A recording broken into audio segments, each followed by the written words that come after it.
Welcome to Rose, Rocks, Weeds, and Soil, the podcast that guides us through life's bumps, detours, and opportunities with faith and wisdom. We dive into the obstacles that keep us stuck and discover how to clear the way for a better, more balanced life. I'm your host, Natasha.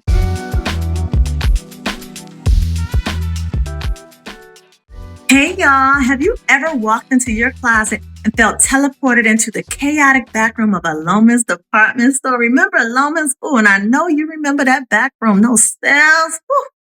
Clothes were jam-packed, tags still on some of your own stuff, searching desperately for those jeans you swear you're going to fit into again, knowing all the while deep down inside you're going to get out that closet, get on the phone, and tell your girl you ain't coming. And she going to say, well, why? And you're going to say, because I ain't got nothing to wear. Perhaps you recall when closets were simple. You had your 5 work shirts, your 4 Sunday dresses, maybe slacks, a nice coat, shoes for work, shoes for church, but you also had that crisp pair of white tennis shoes. They call them sneakers now. Nowadays, though, we do have piles of maybe someday outfits, stacks of clothes that we no longer fit, tops worn exactly one time, thanks to the gram, and shoes that look great but make our feet regret every single step. So in Matthew 6:28 and 29, Jesus is talking to us. This is the red ink, y'all. Jesus is reminding us. He says, and why do you worry about clothes? See how the flowers of the field grow? They don't labor or spin. Yet not even Solomon in all of his splendor was dressed like one of these. Matthew 6 is really telling us God got us. We don't have to worry about clothes. We don't have to worry about anything because God promises to provide all we need. Yet too often, our closets don't reflect God's abundant provision. Instead, it's looking like overwhelmed and cluttered, like we just got to grab everything we see because we don't know the next time God's going to do something for us. Not so, okay? Chill. God got you. It's going to be all good. Sorting our closets isn't simply about making space, though. It's about intentionality, curating pieces that align with who God is shaping us to become. So today, when we organize, y'all, we are going to organize our closets and our minds, all right? We're going to make sure that the both are reflecting exactly who God is calling us to be in this season. And how are we going to do that? We're going to get on the road. We are going to get on the road and try to collect some of these seeds because clutter creates an illusion of abundance, but it steals our clarity. It's an overflowing closet that is not making getting dressed easier. It's making it harder. All right. So the common mistake is organizing without purpose. So we're going to fix that today. I'm going to give you a 3 key system. So we are never going to be out here not intentionally organizing our closet because all that's going to do is help us find our way back to square one early. Okay. Proverbs 24:3-4. This is the trifecta. You know this. Wisdom, understanding, and knowledge. It says by wisdom, a house is built, and through understanding, it is established. Through knowledge, its rooms are filled with rare, beautiful treasures. Trifecta. Wisdom is where we actually acknowledge that clutter creates stress. Order brings peace. That's the wisdom, okay? Understanding is where we recognize that there's an emotional connection here. There's an emotional tie. There are emotional reasons why we hold on to items. The knowledge is how we actually put it to work, how we use these practical strategies to create lasting order, all right? Make it last forever. Okay, now. But before we start sorting, y'all, we need to know if our wardrobe truly reflects who we are today.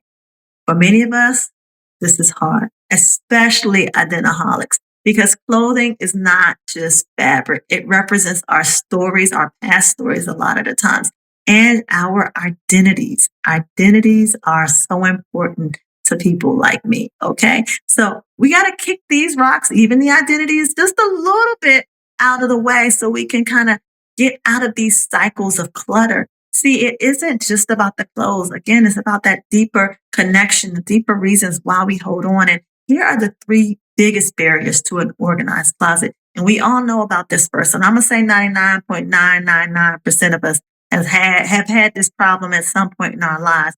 And it is where we have too many clothes and not enough space. And we can blame it on the small apartment with the small closet, but it really happens when we cling to items thinking that we might wear them one day again. Listen, you know the rule. If you haven't worn it in over a year, you gotta let it go. Okay. Don't be like me and stretch that period to 2 years to accommodate all of the excess because you got a big old closet now. 1 year, get it out of here. All right. The second barrier we have is when we do not have that system in place. Okay. So when you don't have the system for organizing and you're sitting up there trying to organize something without a clear plan, it's just going to come right back. So we need to sort clothes logically, whether it's by occasion, frequency, color, whatever makes sense to your life. As my mama say, whatever floats your boat, but you need to pick something. Okay. For years, I decided to categorize by identities. And that leads us directly into the third barrier, because I know y'all are like, what does she keep talking about these identities?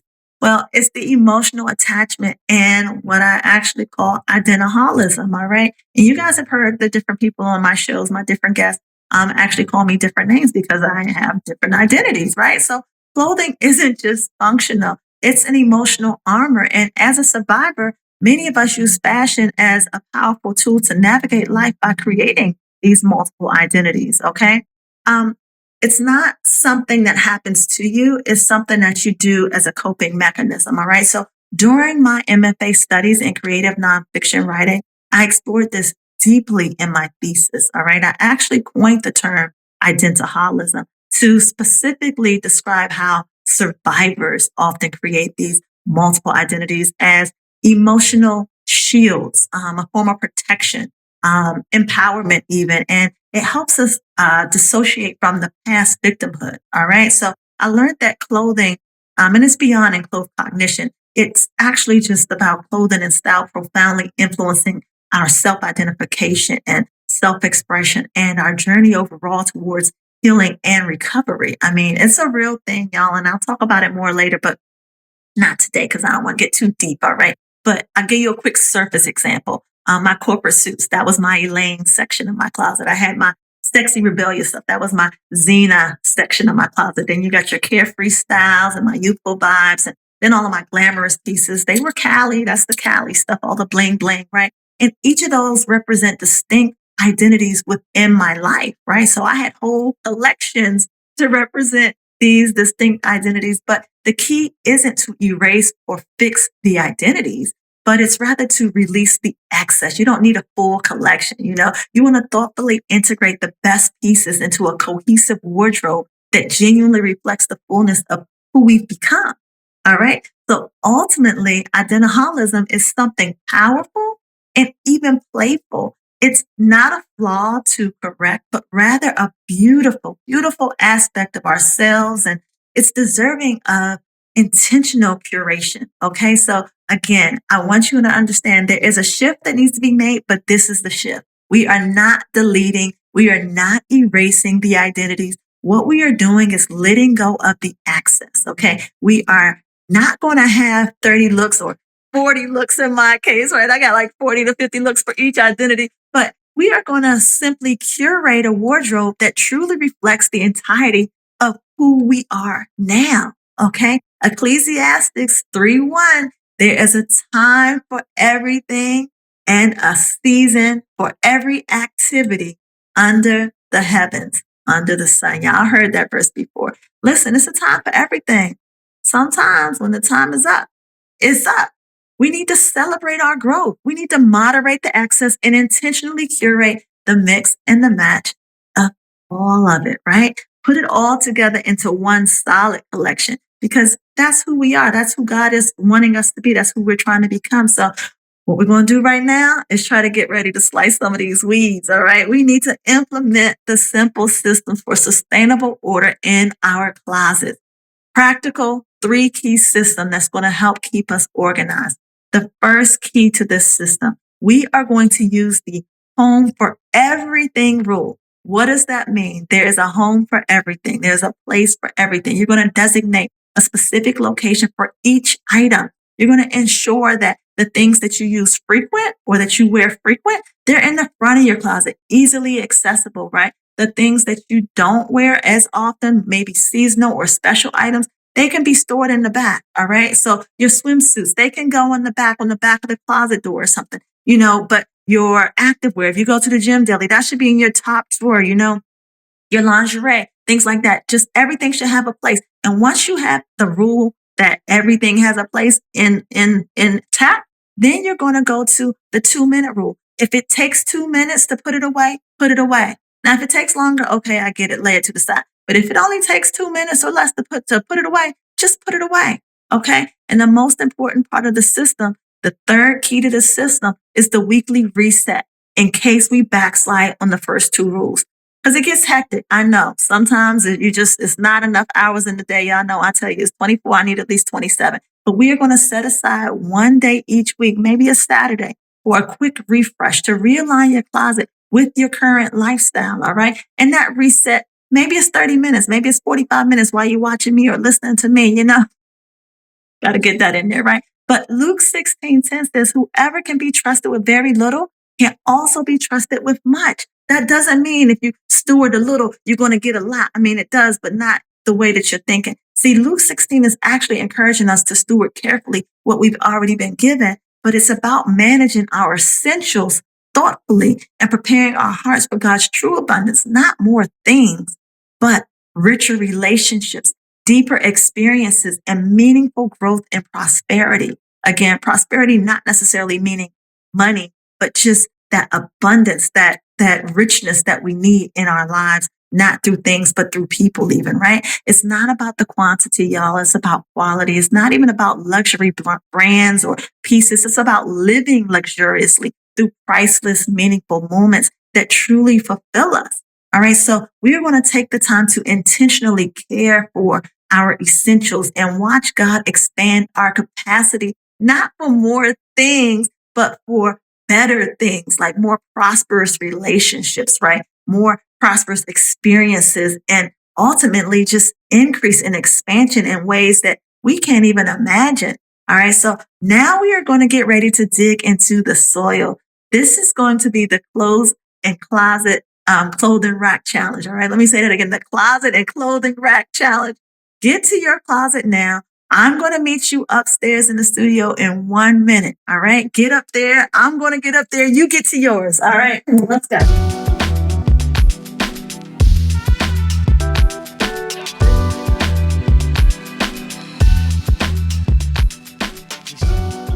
All right, soil seekers, we are here. We are ready to get our challenge on. All right. This is the closet challenge. Simple steps. Choose which way you're going to categorize your items. I'm going to start with occasion.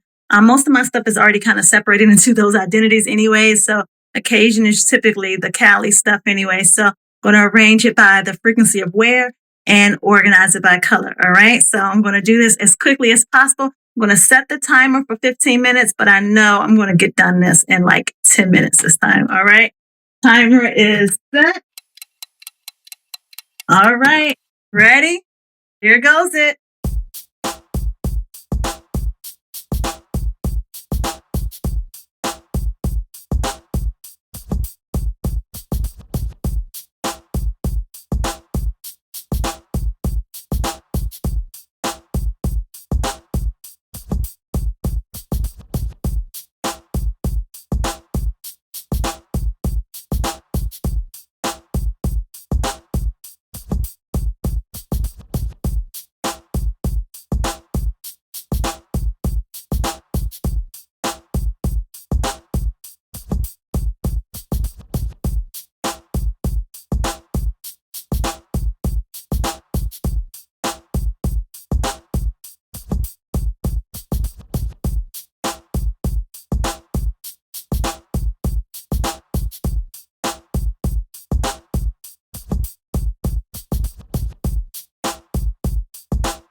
think that's it. Hey, soil seekers. So listen, I think I did the darn thing. All right. I already, had my occasional stuff kind of in areas or what have you. So kind of had a head start on that. But in terms of the color and the actual embellishments, I mean, I did my thing. I got my chains up here at the front. I got studs because I feel like I'll wear studs more often than I will all of these rhinestones. I got my grommets in here somewhere. So then we got rhinestones. Then we got our sequins. Sequins I'm less likely to wear unless it is like an actual occasion. But I did that all throughout, just try to make sure that I have things that I would wear at the top of each color. So just depending upon how you want to do it. Yes, I did find an extra couple of duplicates while I was sorting, but for anyone who is wondering what to do with your extra clothes, here is a quick list. You're going to donate your stuff to your friends and family first, okay? You got aunts, you got cousins, you got nieces. They want your pieces. Let them get it, okay? Then you're going to go and you're going to give it to your shelters, your charities, your local community groups. They always need gently used clothing, okay? Don't give them your holy stuff, not even your stuff that you actually intentionally made holy. Like, just don't, get them stuff that they can actually use. Your next bet is to go to consignment shops. Poshmark, Poshmark is my favorite. Turn that clutter into cash, right? You can repurpose your stuff, transform your old t-shirts into cleaning cloths, your jeans into purses, DIY projects. You can get creative with all of your upcycling. Me, I be turning leggings into tops. Don't get me started, okay? I'll repurpose a lot of stuff. I just don't like throwing nothing away. And I don't want you to throw too much clothing away because our landfills are becoming environmental hazards. I mean, so instead, let's give those clothes a second life. Remember, friends and family, local charities, sell it, Poshmark or consignment stores. And then, of course, just try to, the DIY stuff, upcycle, do things that you never even thought possible with clothes, all right? Just be creative. Listen, I'm trying to tell you, I think I did a good job. I hope you did a good job sorting. I set my timer for 15 minutes. I did not need 15 minutes at all. I think I only used about 8 minutes. I'll let you know when I check the tape. Look, they put up all those X's last time. Like, nope, that wasn't right. Nope, that wasn't right. Well, we'll see how many X's I get this time. But I think I did it in about 8 minutes. And I'm pretty happy with what I did. So, y'all, I love y'all, man. I'm about to get back downstairs so I can close out the show. I hope y'all did y'all thing too, though. That's what I'm going to say. I hope y'all did y'all thing. Take a little bit more time with the dough if you need more time. But don't spend all day. Again, just do an occasion at a time or a color at a time or something like that where you can do it in chunks, right? Gradual release. All right? I'll see y'all downstairs in a minute. Oh, man, I am truly loving our challenges. I am really getting stuff done, y'all. I hope you are too. But now it is time to discuss life beyond the closet, right? Man, today was not just about clothing, clearly, okay? It was about identity, growth, and intentional living. Organizing our closets reflects organizing our lives. I mean, we are clearing space and making room for the person that God is shaping us into, okay? So let's jot down the word of the week. I know you're not going to guess it, so I'm just going to give it right to you, all right? It is to curate, all right? Curate is a verb, of course, and to curate means that we are going to thoughtfully select, organize, and maintain ideas or items purposefully. Okay, we're going to do it with intentionality. So this week, I want you to consider how you're curating not just your closet. Remember, beyond the closet, your life. How are we intentionally choosing what stays in, what goes out? Who stays in, who goes out? I mean, even some of these music artists that we listen to need to go out. Some can stay in.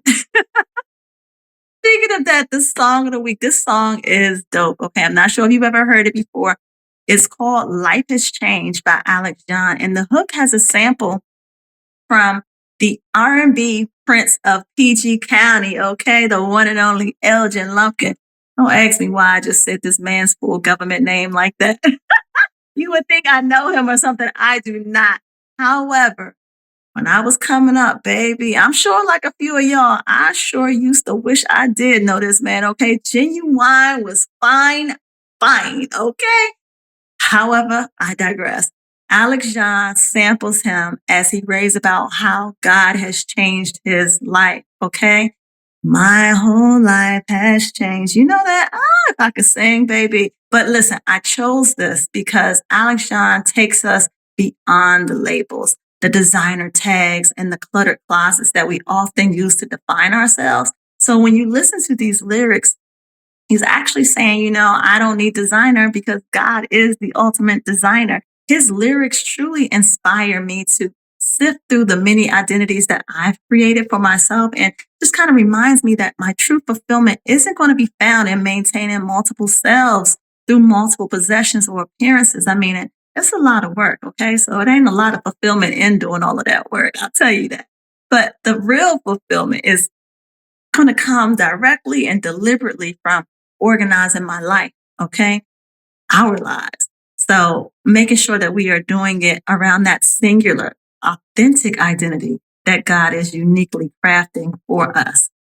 So as you organize your closet and sort through each item this week, I want you to let these lyrics guide you toward releasing the excess and trusting God's provision. I mean, ultimately, stepping fully into the clear and purposeful and cohesive self that God has designed us to be is going to be the most fulfilling thing ever. Okay. And we got to pray, read, wait, and listen. Pray, read, listen, and wait. Whichever, listen, we got to do all four. Whatever order you want to do them in, but you got to do all four. So I'm going to pray first this time. Okay. Look, this time I'm going to pray and I'm going to ask God to give us clarity on what to release and what to keep, not just in our closet, but in our life, in our heart, who to keep, who to release. We are going to seek his guidance for every single decision. Okay. Yes. Every decision you need to talk to God about daily, right? We're going to read, we're going to reflect on Matthew 6:28 and 29, Ecclesiastes 3:1, Proverbs 24, 3 and 4, I think it was. We're going to allow these scriptures to anchor our trust in God's perfect timing and provision. All right. So we're also going to listen now. And we're going to listen with intention for the voice of Holy Spirit. All right.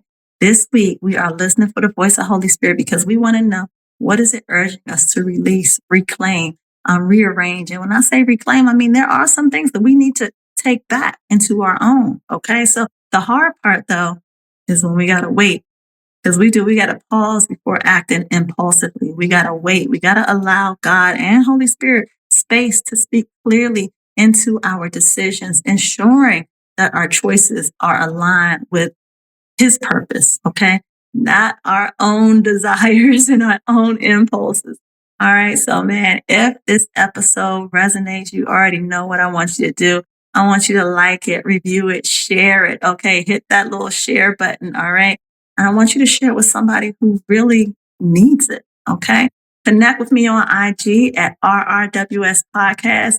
I love to hear any of your closet confessions and follow your journey of sorting. I want to see what you're doing. Okay. I want to see your journey of sorting, organizing, and embracing your authentic identity. All right. I want to see what you come up with. This new curated collection of your wardrobe of who you are today and this season. So until next time, y'all, my soil seekers, I want you to keep growing. I want you to stay rooted and remember, I love you and I mean it, but you already know what my mama say.